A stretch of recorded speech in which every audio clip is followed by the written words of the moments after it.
আলোচনা করে পর্দা, বালিশ, মেশিন, মাইক্রোওয়েভ। কার বাবা দাদা মুক্তিযুদ্ধে শহীদ হয়েছে, উনার বাবা মুক্তিযুদ্ধে শহীদ হয়েছেন, অথচ উনার জন্ম হয়েছে 1981 সালে। 10 বছর পরে জন্ম হয়েছে। আমি আপনার মাধ্যমে জানতে চাই, মায়ের গর্ভে থাকা ভ্রূণ কি 10 বছর কারো পেটে থাকে? মাননীয় স্পিকার, গত কয়েকদিন আগে বিরোধী দলের একজন সংসদ সদস্য বলেছেন কওমি মাদ্রাসায় নাকি বরাদ্দ দেওয়া হয়নি।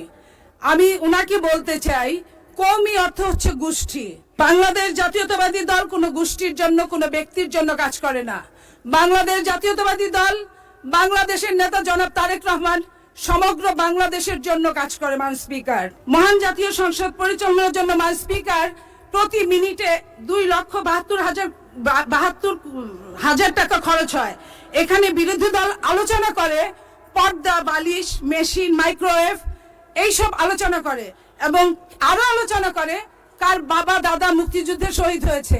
আমি আপনার মাধ্যমে বলতে চাই, মাননীয় স্পিকার, যিনি সংসদ সদস্য বলেছেন উনার বাবা মুক্তিযুদ্ধে শহীদ হয়েছেন, অথচ উনার জন্ম হয়েছে 1981 সালে।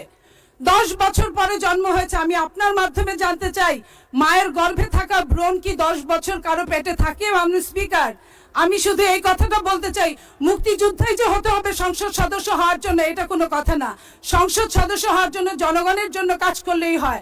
সেইখানে এই মহান জাতীয় সংসদে অসত্য কথা বলার কোনো জায়গা থাকতে পারে না। মাননীয় স্পিকার, তাই আমি বলছি, আগামীতে আপনারা মুক্তিযুদ্ধ হন, মুক্তিযুদ্ধের জন্য জীবন দিয়ে দেন, আমাদের দুঃখ নাই, কিন্তু এইভাবে অসম ভুলভাল আপনারা বলবেন না। মাননীয় স্পিকার।